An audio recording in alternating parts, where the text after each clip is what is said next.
जय जवान जय किसान जय विज्ञान यही तीनोटी वार्ड तो आपण माने प्राय तो शुणी किंतु मु एबे खाली आपण मानकु डिस्कस करिया जाउची जय किसान विषय रे जी हमकु दिन राति परिश्रम करी पेट को बंचिया पई खाद्य जोगाय थाए।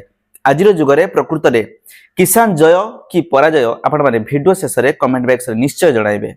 एठी जणे 10 वर्षर पिलाटी को बिना कोनोसी आईडी प्रूफ रे मद मिल जाए, सिगरेट मिल जाए, गंजाई मिल जाए, तंबाकू मिल जाए, किंतु जणे 60 वर्षर चाषी को सबुतक आईडी प्रूफ आधार कार्ड भोटर कार्ड जमी पटा देखाइला परे भी सार मिल पारुनी। जी परिवार भांगे सी सबुआडे उपलब्ध किंतु जी परिवार जुड़े पेट को दाना जोगाए सी सबुठी नियंट।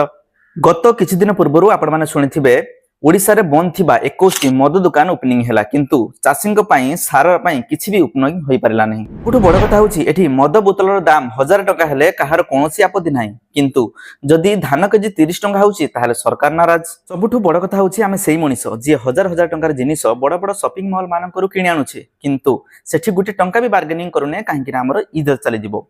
आउ जदि जने गरीब चाषी निज पेट पई निज परिवार मूल्य 20 टंका रे बिक्री करूछि सेठी आमे बार्गेनिंग करिया पई पछहुंचा दोन कहीं सेठी हमर इज्जत जाएनी। यही तो मनीष आउ यही तो स्वार्थपर दुनिया।